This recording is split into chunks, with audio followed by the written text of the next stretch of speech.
pressing the record button right now. So once again, now, after this announcement of housekeeping, very, very warm welcome in this session.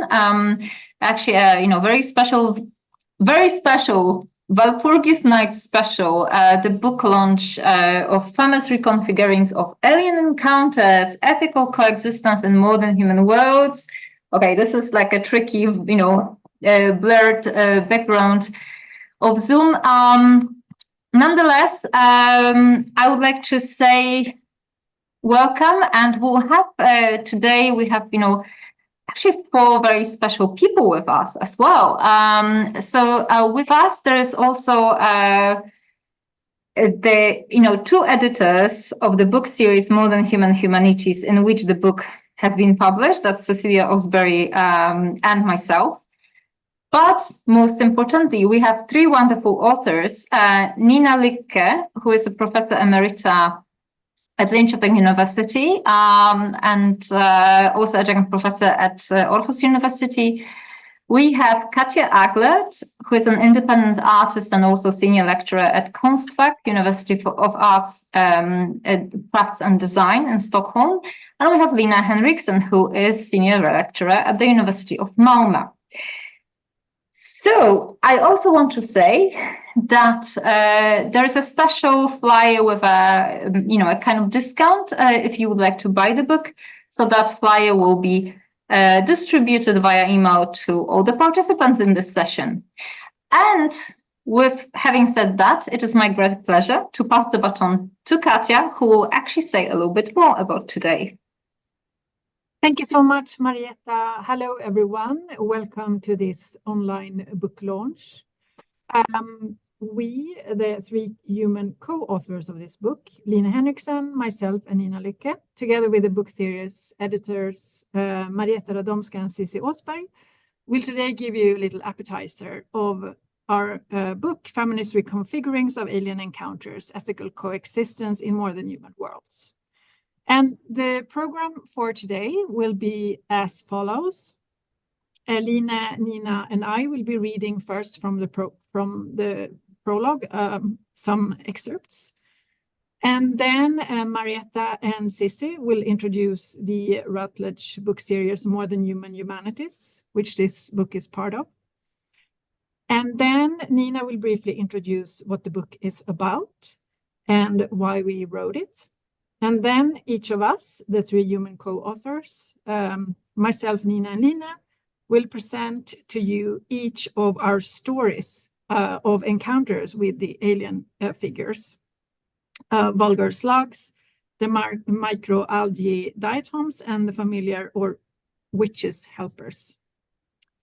Then finally, we will be reading something from the epilogue, and then we invite you all to be part of a small writing exercise. And finally, there will be like a Q&A or conversation amongst all of us. So, yeah, I think that's all from this very brief introduction. And I will give the word to Lina. So I'm going to start by reading from the prologue. I just wanted to check that everyone can hear what I'm saying. Like, does it reach you? Perfect. So the prologue begins like this. How do you begin writing a prologue?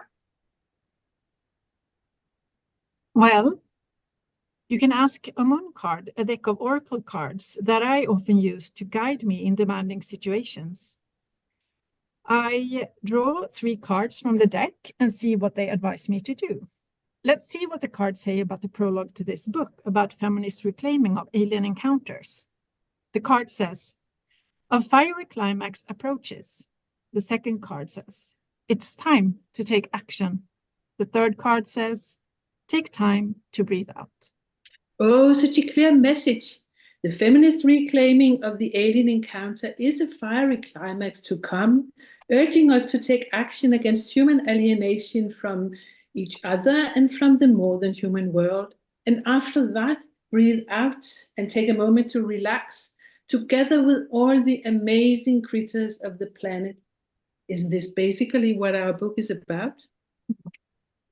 This book is written by 3 human co-authors, Nina, Katja, and Line, sometimes together, sometimes separately, and often in conversation with what we have come to understand as our alien figures, vulgar slugs, the micro-algae called diatoms, and familiar spirits or witches, spirit helpers. Together with the 3 alien figures, we critically rethink the concept of alien encounters and try to reconfigure what it means to practice them, while trying to engage in alternative, mutually enriching rather than exploitative modes.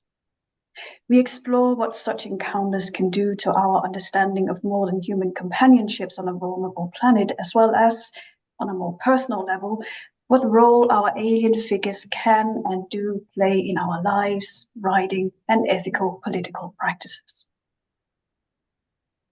Writing is always collaborative, and sometimes these collaborations are easily noticeable, such as when several co-authors are listed on the cover of a book, and sometimes they are more spectral.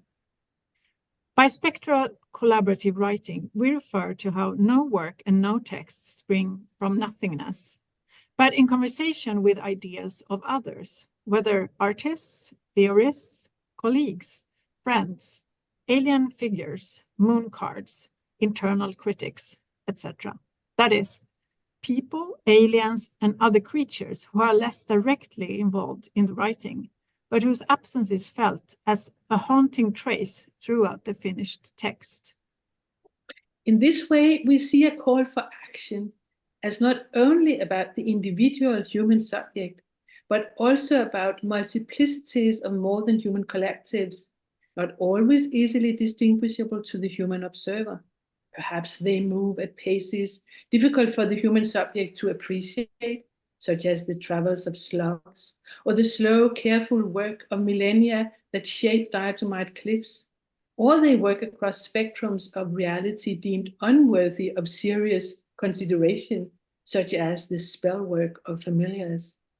In our case, the spectral writing collectivity has been at play in our collaboration with our present and absent alien figures, diatoms, familiars, and slugs, but also with other people. One of our most important spectral collaborators is Marietta Radomska, not so spectral today, but Marietta was initially part of the Alien Encounters project, and Marietta's ideas, thoughts, and creativity have helped shape this book. It was also Marietta who suggested that we do this book for Routledge's More-than-Human Humanities series, which she co-edits together with Cecilia Åsberg.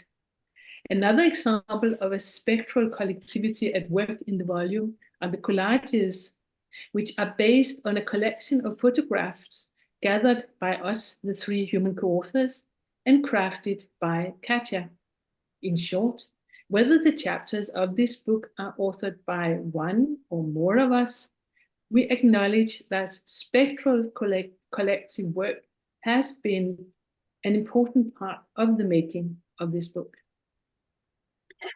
As you may see when reading the different stories in this book, alien encounters can indicate a moment to relax together, as Nina mentions at the beginning of this prologue, and it can mean the opposite. In our experience, remaining open to the alien encounter can be both pleasurable and challenging, joyous and anxiety-inducing, and everything in between. If the purpose of a prologue is to prepare the reader for what is to come, taking time to breathe out therefore seems like good advice. For us, breathing out can be one way of entering into a vulnerable state, a momentary release of tension, and making space for encounters with all the critters that are and are not ourselves, for strange futures yet to unfold, and for something unexpected to arrive. And with that said, I'm going to leave the floor to Marietta and Cecilia to say a few more words about the More-than-Human Humanities series. Thank you so much, Lina. I would like to say just a few words on the starting points of our book series, More-than-Human Humanities.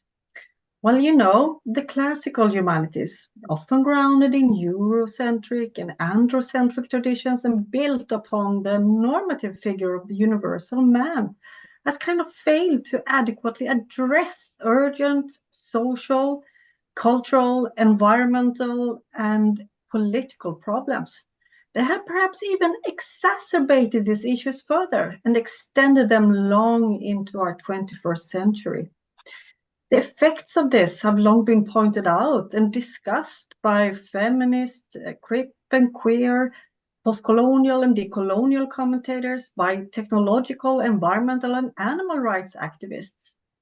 So traditionally, the humanities have approached the climate, environment, and non-human species and technologies, or even society, as just mere objects for human use. Now, on the other hand, more-than-human humanities refers to the emerging interposed or even extra-disciplinary approaches that challenge a human-centered view of the universe. It invites us to carefully and curiously consider humans in their different positions to power as always already entangled in relationships with a multitude of other beings, be it animal, vegetal, digital, or geological, and the ways that we all actually affect one another. So more-than-human humanities expands on our all too narrow anthropocentric social imagination. It zooms in on the interconnectedness of all beings, human and non-human. It develops on understandings of the specificities of each situated entwinement of relations that make or break, enable or disable lives in coexistence. More-than-human humanities, as here envisioned, welcomes thus a multitude of ongoing discourses into play. Yet, I would say it retains a sharp critical focus on the decentering of a universal figure of man in an all too humanized world and its interconnected discontents.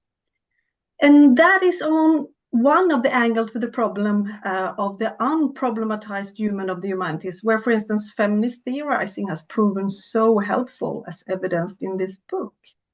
So this more-than-human feminist and or critical and creative focus on interconnectivity, on bonds made and unmade, has allowed an upsurge of creative and critical approaches, unearthing the complexity of specific problems that we are currently facing. Well, we all know it. A set of actions on part of powerful humans have led to massive environmental disruption on a planetary scale. Solutions to these types of very complex and large-scale problems may only be found in, we'd say, new ways of fostering collaboration and respect among different fields of expertise between critical and creative insights and nuanced in situ understandings that do not, by force or by habit, continue to privilege a select set of humanistic all-too-human goals over those marginalized others, both humans and non-humans alike. So today, by way of science, politics, and art, our idea of the human is really fundamentally reaching its limits, and it's changing. And this requires reinventing and retooling the idea of the human for a more-than-human world, with more-than-human ethics, epistemologies, and aesthetics. And this is a good part of what our book series is starting from, right, Marietta? Absolutely. And I mean, this is also why this More-than-Human Humanities book series really aims to attend to human differences entangled with environmental justice, information technologies, AI, synthetic biology, surveillance systems, species extinction, and also, very obviously, drastic ecological changes. So in other words, More-than-Human Humanities faces many urgent societal challenges of today's world. And this book series, of course, then, kind of publishes short and concise pieces of, research in the areas of feminist post-humanities, environmental humanities, and inventive thought from media and science studies, aiming to, in a sense, decolonize the human-centered humanities.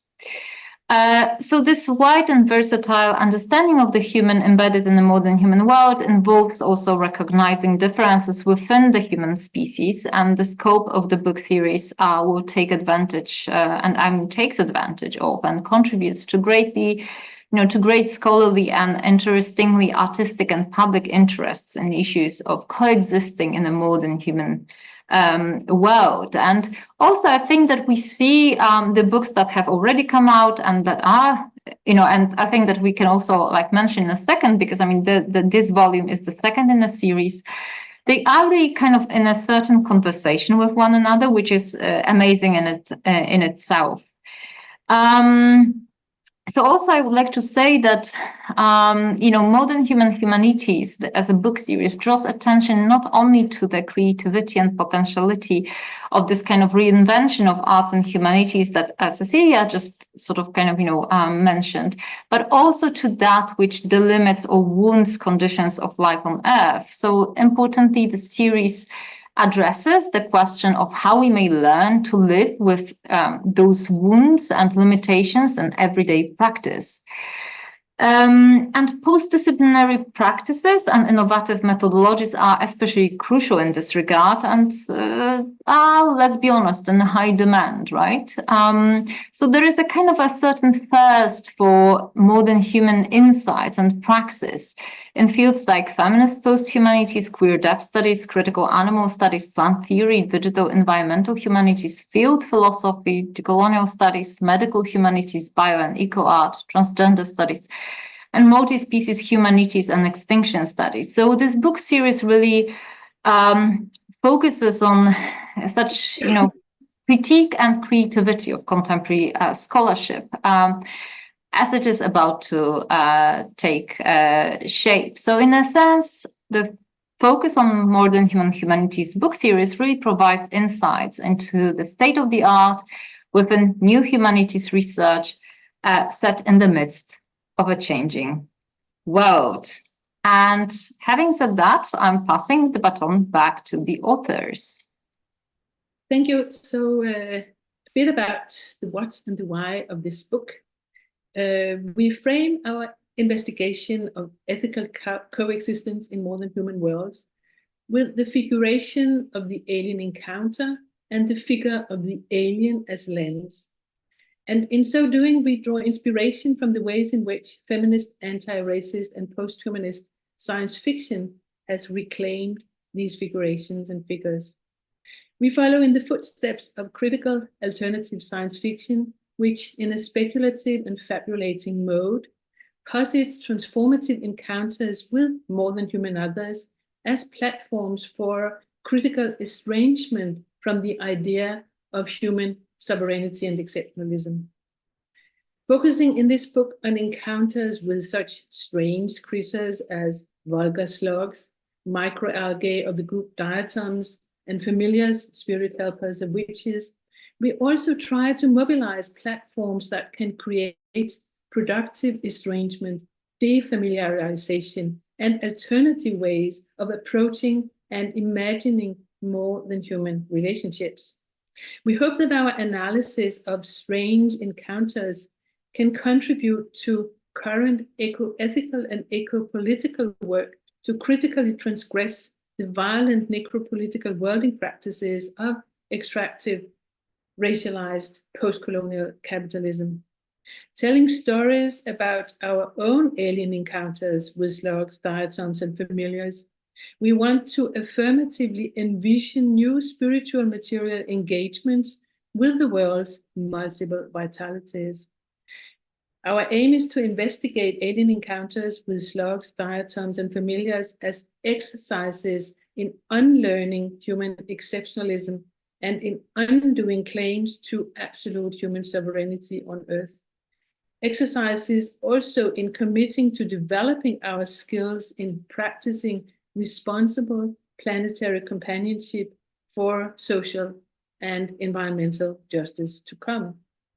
This book and its both collective and individual artistic, poetic, and spiritual material practices mixes creative, artistic, poetic exercises and philosophical reflections upon the cognitive and affective estrangements produced by encounters between us, the three humans, and slugs, diatoms, and familiars.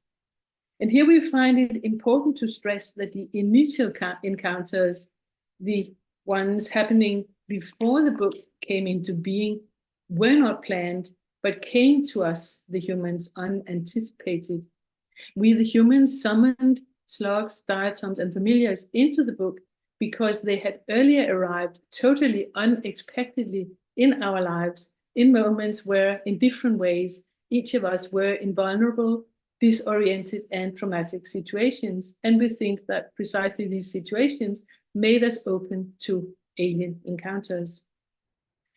In addition to the unexpected arrival of slugs, diatoms, and familiars in our respective kinds of human worlds and our encountering them in situations of vulnerability, it's also significant for our three stories that the more than human relationships that have come into being through the alien encounters have been both generative and troubling.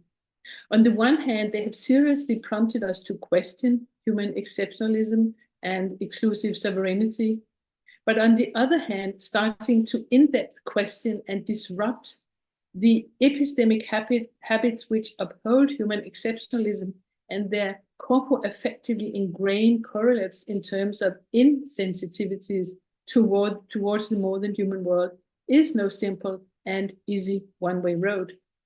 So the accounts of our alien encounters touch upon obstacles and negative experiences as well. But here we want also to note that the relations between generativity and negativity are complex, and that negative experiences can be as generative as positive ones.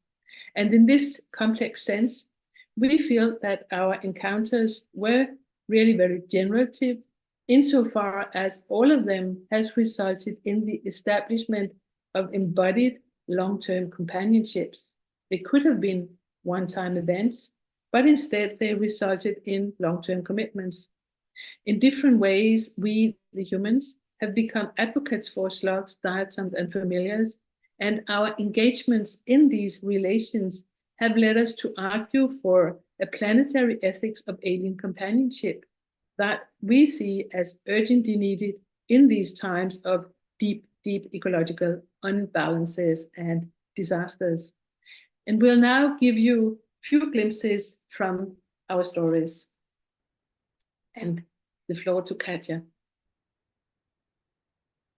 Thank you, Nina. I will now read excerpts from the chapter Encountering Vulgar Slugs. What can a bite tell about more than human becomings? And the chapter is written by me. Tentacles at the doorstep stretched towards me as I opened the front door with one hand, a glass of beer in the other, about to walk out into the garden, to sit down and enjoy the last rays of sun at dusk. The tentacles are attached to a 10-centimeter oblong brown slimy body, now on its way over the doorstep towards our hallway. I put the beer down and grab a pair of garden gloves with a red flower pattern. I squat and pick up the creature with my glove-coated fingertips. Despite the fact that my skin is not in direct contact with the body, I sense a dense rubber-like mass underneath my fingertips. The very thought of having to touch such a body without protection is unimaginable. I walk to the edge of our garden and throw the slimy body as far away as I can, across the border of our land. I walk back feeling pleased with myself, thinking that the beer is now even more well-deserved. The moment I sit down in the garden, I discover another slimy creature with tentacles, this time sliding up onto the house facade. With a shiver, I wonder if these slimy aliens have some kind of unpleasant agenda, yet unknown to humans.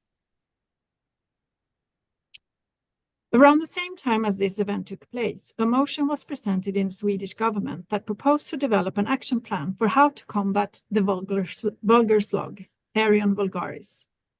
The slug, nicknamed mördarsnigeln, translated from Swedish as the killer slug, is conceived as a harmful alien invasive species.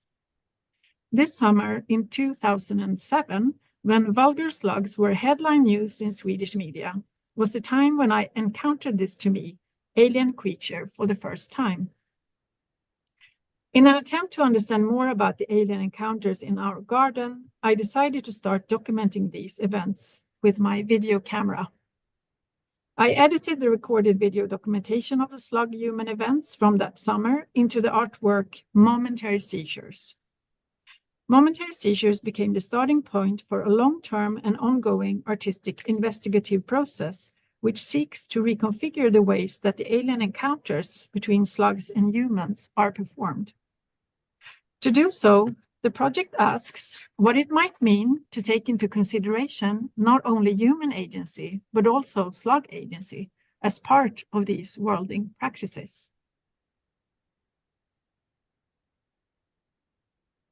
We are out on one of our daily lunch walks. My partner notices a little garden snail sliding on the sunny pavement, the snail track glittering in the sunlight. I'm not sure how this idea came to me, but suddenly I find myself placing my finger on the ground a couple of centimeters from the snail.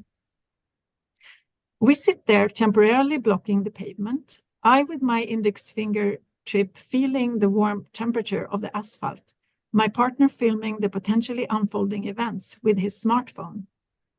With astonishment, we notice the snail change direction and that their attention is clearly turning towards my finger. Next, the lower tentacles, which they smell with, examine the skin of my finger closely, and soon the little snail's mouth is within reach of my finger. The gentle feeling of a wild snail's mouth on my finger, scraping the skin with their radula, is a feeling of sheer thrill, a pleasant sandpaper-like sensation, a bit like a cat's tongue. After a while, when my legs are aching from the unusually long squatting, I carefully pull away my finger from the little snail, feeling excited about this alien encounter.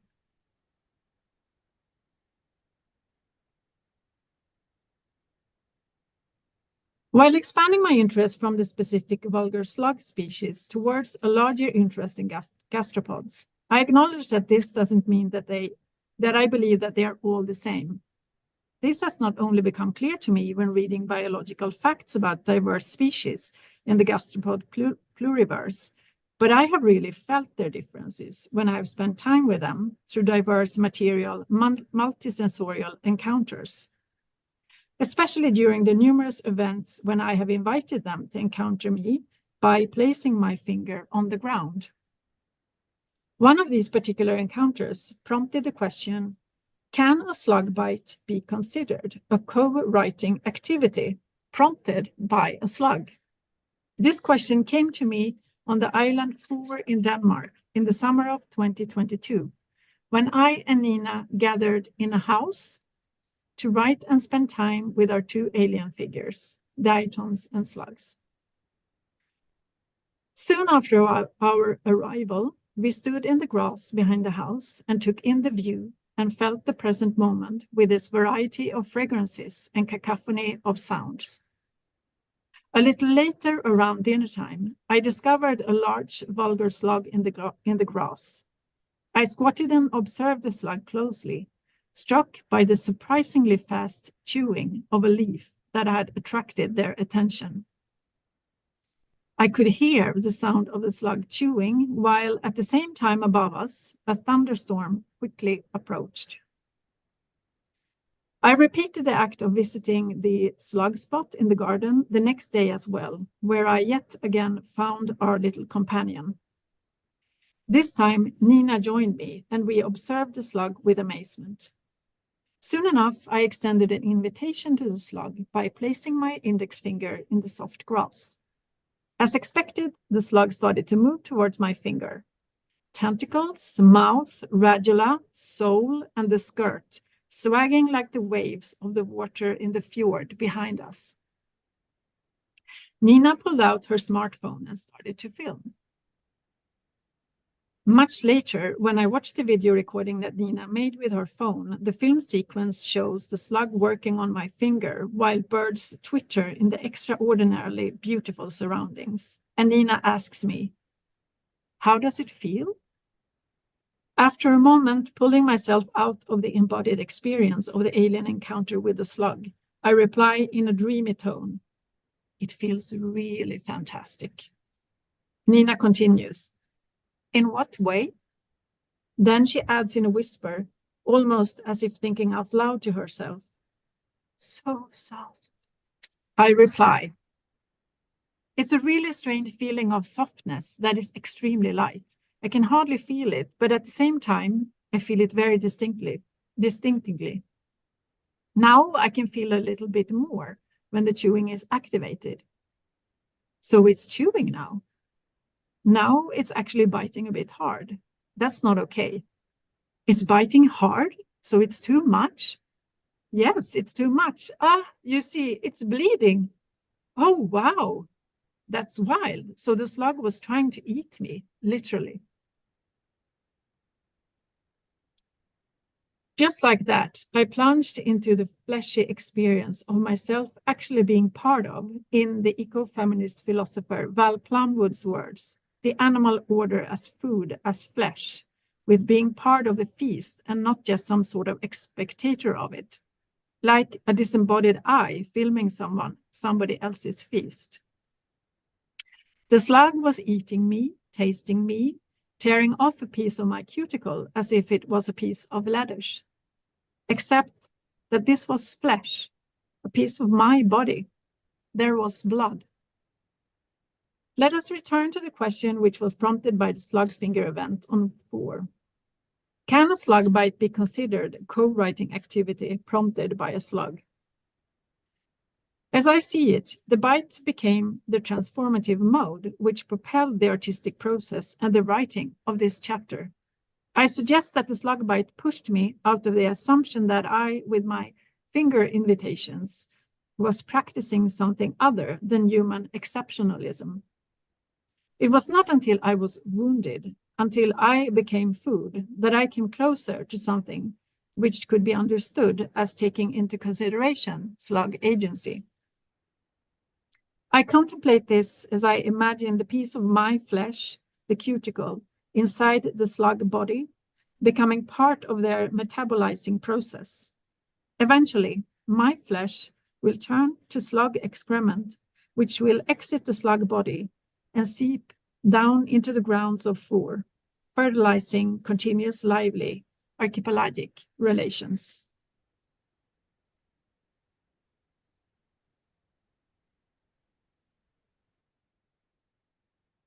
Thank you. The diatom story. We let go of the line, our last tie to who you were before, with a gurgling, slubbering, slurping, the obscenity of which I know you would have loved.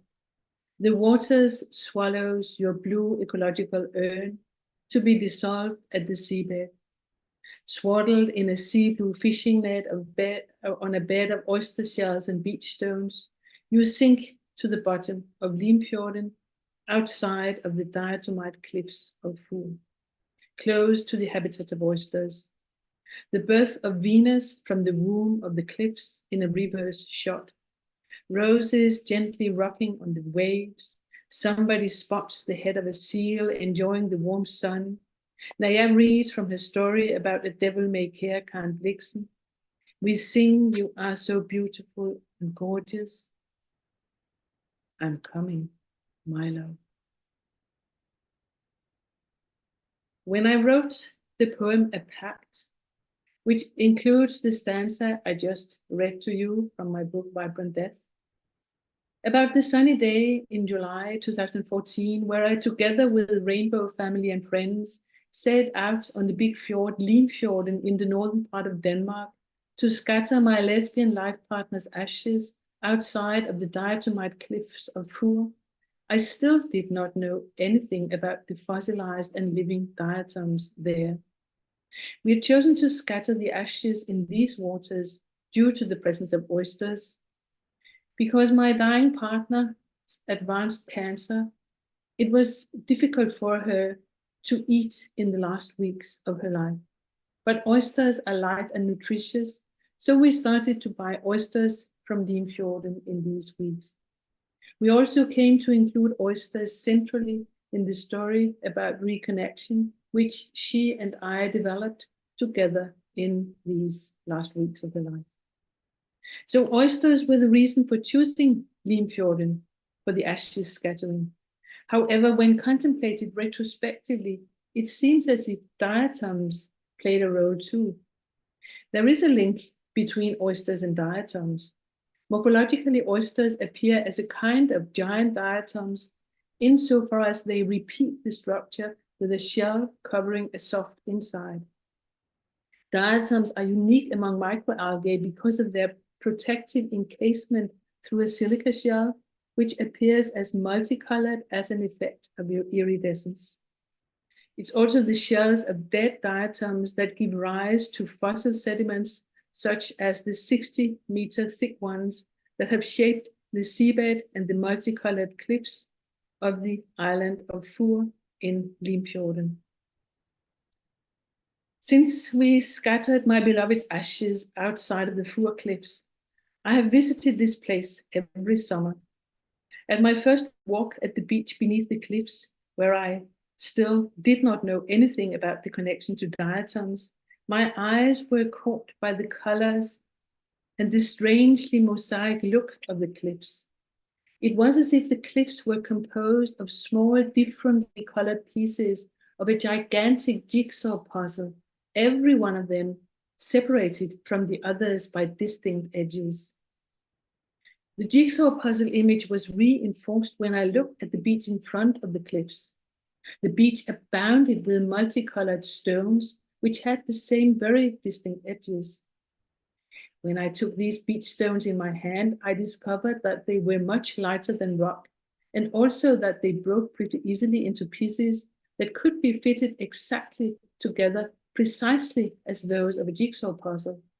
Never ever had I seen stones like that before. In particular, I was enchanted by a type of white stones with yellow stripes. It was as if a mystery emanated from these particular stones. The yellow stripes somehow suggested that they framed an invisible picture, an alien message. The enchanting enigmas of these stones prompted me to delve into the geo and biohistory of the Fur Formation.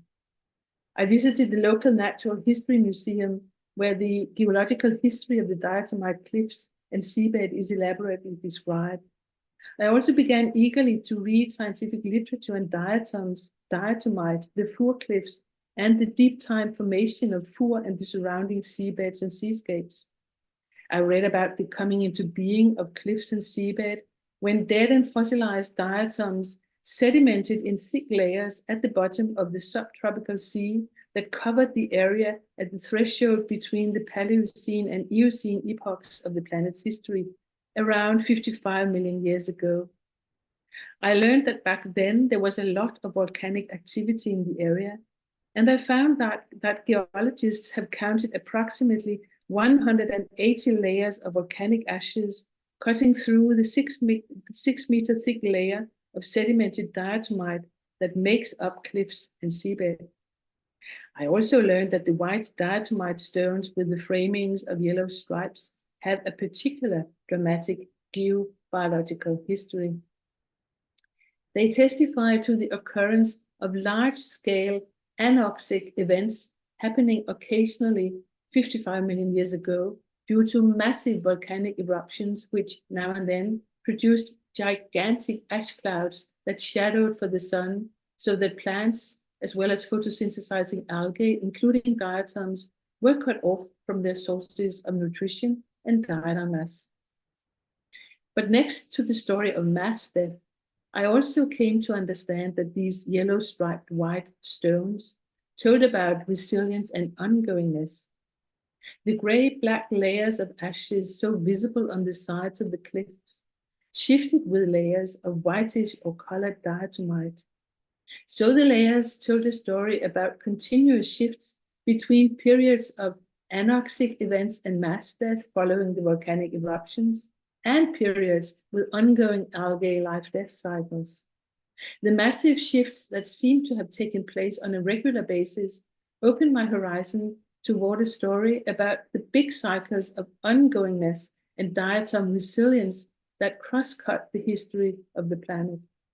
Furthermore, contemplating the diatomite cliffs and the seabed made me think about the ways in which the catastrophe of individual death that my mourning the passing of my beloved partner circled around, from the cliff's perspective, is part of an overall ongoing process of becoming and decomposing, which make up the dynamic forces of the planet.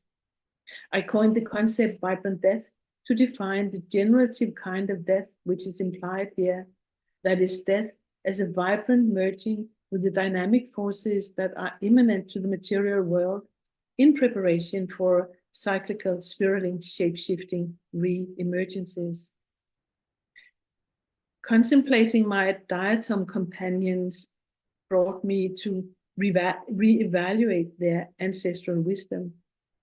But it also made me ask, what if the cycles of intergenerational ongoingness become definitively broken and vibrant dying is prevented from taking place due to the waves of species and ecosystem extinctions caused by contemporary human, capitalist, and post-colonial mega massive inventions in the planet's metabolism? I note that diatoms are among the thousands and thousands of species for which advocacy is urgently needed today. When seabeds in diatom-rich coastal waters, located close to mass-polluting agribusinesses, for example, die permanently, then diatoms die too. And this phenomenon is occurring widespread today, also in the Limfjorden. This train of thoughts brought me to reflections on companionship, advocacy, and taking responsibility for embodied relations to specific critters, standing in for the total planetary assemblage. For me, the diatoms have become embodied companions for whom I do advocacy, based on the queer love relationship that I've developed to them through the alien encounter I've described to you here. Over to Line.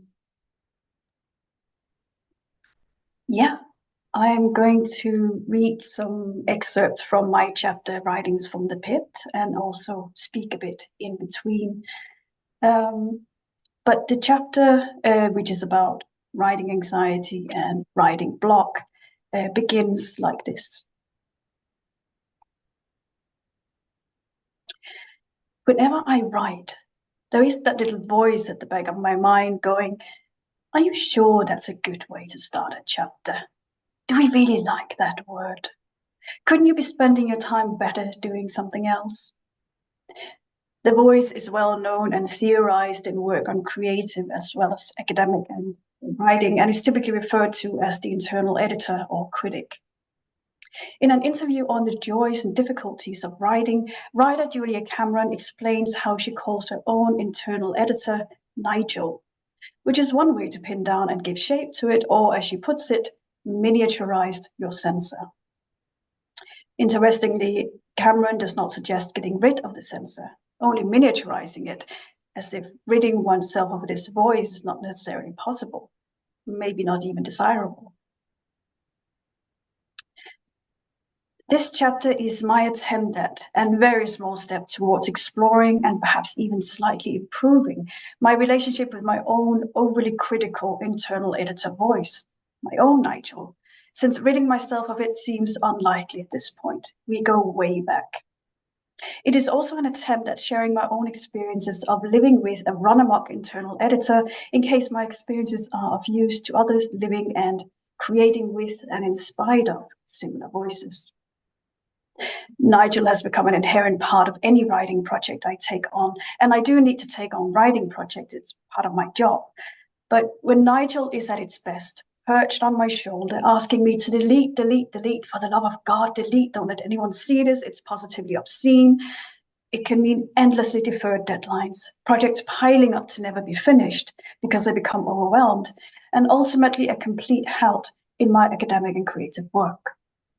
Our personal record, mine and Nigel's, is taking 4 years to write a 1,000-word essay. Need I say that as I'm writing this, Nigel and I have been editing and revising this chapter to hell and back, and that today is the deadline for it being fully finished, and we are nowhere near getting there. And as an aside, Nigel would like you to know that despite what it might seem, since I'm right now reading from this chapter, we did in fact never get there.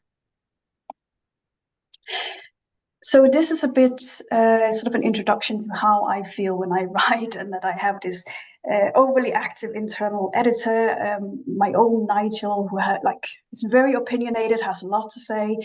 And with this chapter, I tried to reimagine how I could relate to Nigel in new ways. How could I imagine it? How could I think about it differently? And the figure that kept coming up to me was the figure of the familiar spirit, or the witch's helper, the unhelpful helper, the helper who is non-innocent in the ways that it helps. And so I go on in this chapter to say a few words on how a familiar spirit could be defined. And I write this. According to the online etymology, a familiar is a demon, evil spirit that answers one's call. This suggests that one of the primary characteristics of the familiar is that it first of all is called upon, summoned, conjured, and comes to be through a response to an address. Within the Western cultural imaginary, the familiar spirit is probably best known as the witch's black cat, though the familiar takes many shapes within European folklore, as well as in the documentations available from the European witch trials. In broad, generalizing terms, the familiar of folklore and witch trials is typically a small devil, an imp, that has been summoned from hell and, being capable of shape-shifting, has metamorphosed into the shape of an animal, such as black cats and toads. Looking to my own country, Denmark, the familiar is at times referred to as a dreng, or roughly translated a boy or farmhand, or as a hjælpedæmon, a helper demon. The witch feeds her familiar her own blood in exchange for its help with her witchcraft. As is often the case with familiars in other European contexts, these creatures are related to pre-Christian helper creatures such as husånder, or spirits of the house, gårdboer, or farm dwellers, and nisser, roughly translated to elves and fairies. I see some connections between the figure of the familiar and the Nigels of the world and their people. The editor Nigel is also summoned through an address, a call, a plea, but this plea is silent, more a sense of hurt than a meaningful human voice, and not necessarily intentional. When summoned, both editor and familiar attempt to aid their person in their spell or their spelling work, making it effectful. But they never do this from a purely innocent position, never not from the wound they are somehow trying to protect their person from. It is a strange relationship, one grounded in intimate knowledge of one another.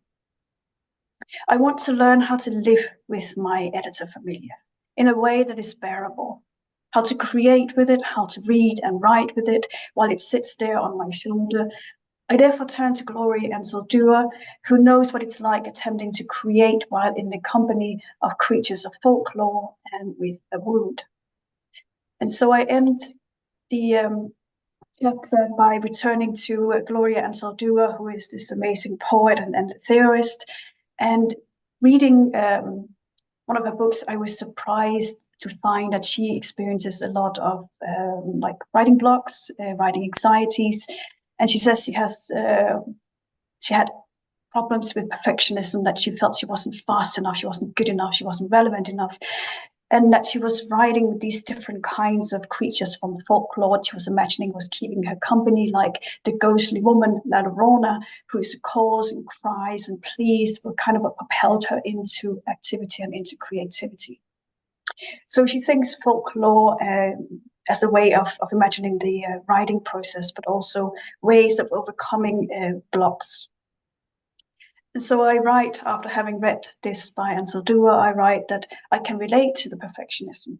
to the anxiety that what I do is not quick enough, not good enough, not relevant to anyone.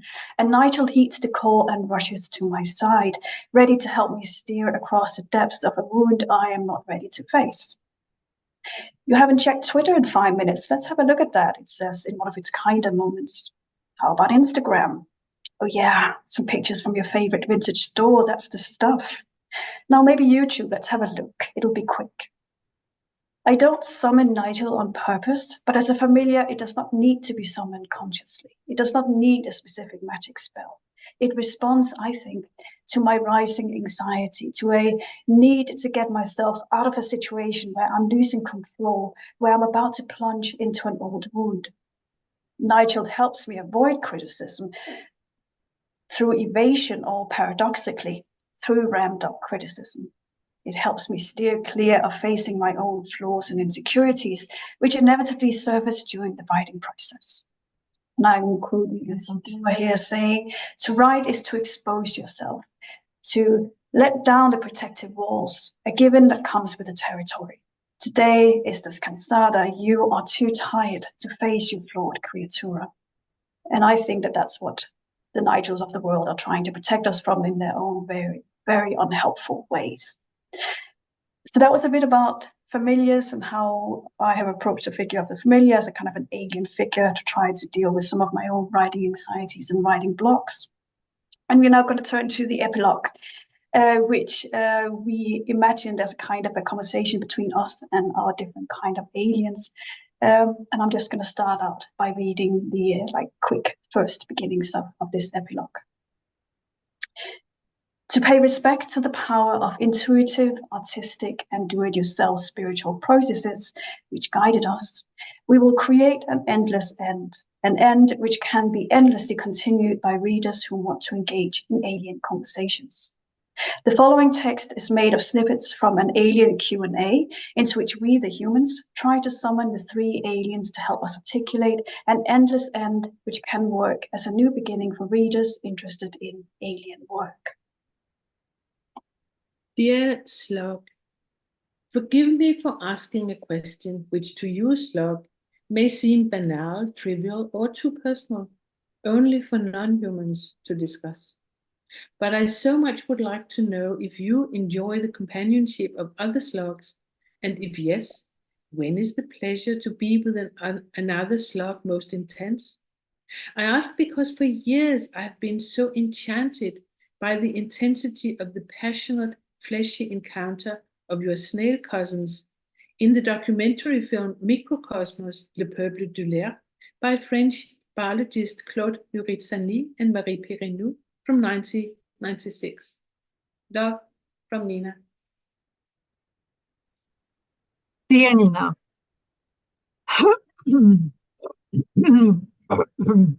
well, since you're asking so humidly, sorry, humbly, though I have to admit, I'm quite busy these days, finding a safe place for myself when the season turns hostile for a slug like myself. I'm sure you've heard of the expression lone wolf. Well, lone slug would be more appropriate, as wolves, according to my knowledge, enjoy being in company of others. I do not enjoy the companionship of other slugs. Like yourself, I have been delighted to watch snails live from hidden sight many times when they dance in intense, moist, passionate encounters. However, I do what I can to avoid slimy encounters. There are several reasons for this, and I will share with you one of them. The risk of being robbed of my slime. Our kin, the snails, can afford the pleasure of companionships in life because they can store slime in their shells. A slug, as you might know, stores a slime nugget on the back in the open. Never safe. So far, bound to solitude. However, I will tell you a secret. In late nights, I have glided into the homes of human beings and slid onto their touch screens and watched YouTube clips from BBC. Oh, hermit crabs. Have you seen how they naked climb out of and into empty shells and cans that they encounter, wearing them as both protection, home, and dress? What an inspiration! With a lot of hungry love bites. Slug. Dear Diatom, my question is short, although not simple. How is it to be a free-floating creature that data becomes stuck in the cliffs of the Fur Formation? What ghost stories can be told about cliffs? Hugs from Nina. Yeah, Line. Oh, you know, being both free-floating and stationary is a great way to try out different modes and moods of being. Oysters and mussels do almost the same thing, but within one lifetime. Their larvae float, and later they find a place to be stationary and grow big. It's also somehow like trying out what two other branches of my kin do. Animals move around while terrestrial plants root. Even the ones that have the capability to spread rhizomatically need to root.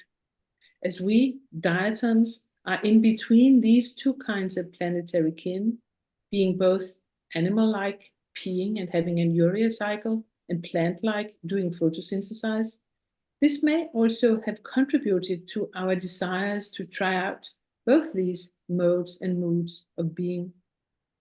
That we do it so that we are free-floating in life, while sedimenting and becoming stationary in death, does not matter so much as these other reasons. I mean, who cares about the difference between life and death anyway? We are vibrant no matter what, in life, in death, as specters. If you visit me again, I'll tell you a story about my ancestors who wanted to appear as the ghost of a giant and who succeeded. Because even though they were all microscopic, they were also enormously patient and visionary. So having pulled their microscopic corpses together through millions and millions of years, in the end, they came to jointly appear as the tooth of a giant. And what a feast they had when it happened. Don't hesitate to contact me again if you have more questions. Love from Diatom.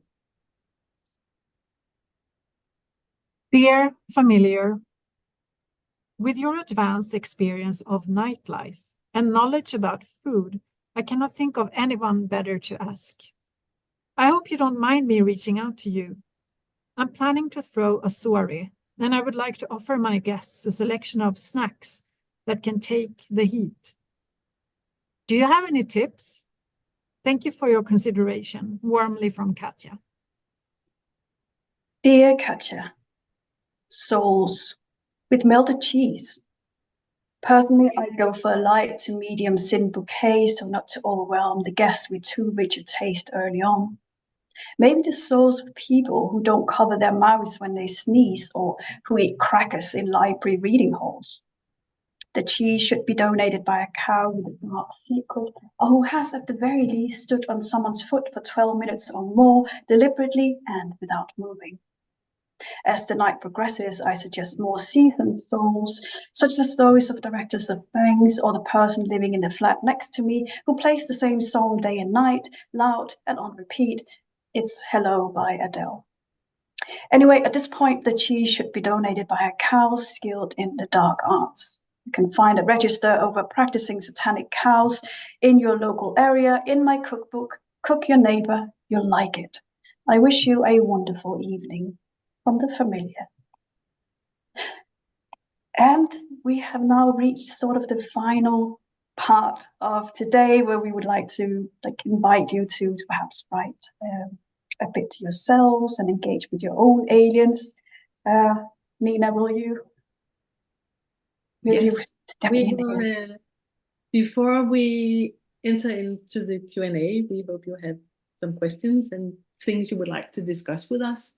But before that, and also as a small, gathering your thoughts moment, we would like to invite you to have a bit of an encounter with your own alien, and to find your own, and I mean, if you don't find the alien, just pick an alien. I mean, it's a small writing prompt, and it will only be 4 or 5 minutes. So that's somehow the frame of it. But we will ask you first to meditate a bit. I mean, close your eyes, think about an alien figure that somehow speaks to you in some way or another. I mean, just pick something, and meditate and try to imagine this alien figure. Try to use all your senses. I mean, how does the alien figure? I mean, what sounds does it? Is it accompanied with? Has it a smell? How is it to touch? How does it look? Etc. etc. So try to use all your senses and let this alien figure come to you. And when it somehow starts to emerge from your inner inner imagination, then you think you have somehow have a grasp on it. Then you start to write, just jot down some keywords. I mean, you do not have to write sentences. Just jot down some keywords, or if you're more to drawing, you can also try to draw it. It's up to you how you would somehow put your alien on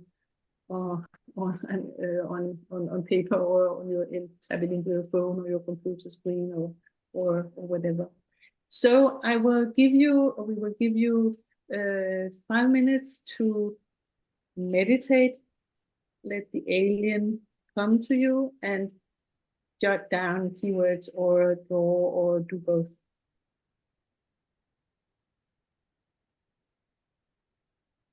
And 5 minutes will be starting now.